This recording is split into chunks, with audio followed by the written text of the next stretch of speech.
আসসালামু আলাইকুম এভরিওয়ান, কেমন আছেন সকলে? এই যে দেখেন মুরগি পুরা দিয়ে কাবাব বানাইতেছে। এই যে রাধুনি ভাই, এই যে আরেকজন, এই যে আব্দুল্লাহ কাকা আমাদেরকে মুরগি পাঠিয়ে দিতেছে। এই যে দেখেন মুরগি রান্না করতেছে, আর এই যে বৈশা বৈশা ফ্যান দিয়া বাতাস দিতেছে।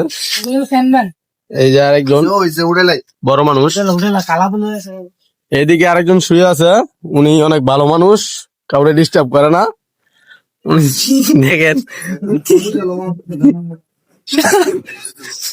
guys, এই লোকটা 7 প্লেট খাইয়া কয় আমি আর খাইতে না, আগের মতো রুচি নাই, বুঝছেন নি?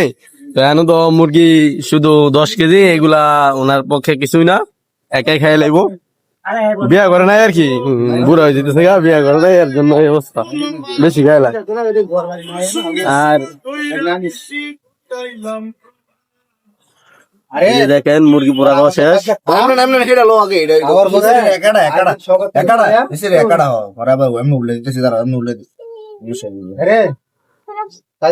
এই যে দেখেন মুরগি পোড়া দেওয়া শেষ হয়েছে। আরেকদিন আমরা সবাতে মিললাম তো বড় একটা পার্টি দিন ইয়ার মধ্যে যে বাঘের মধ্যে এই যে আমি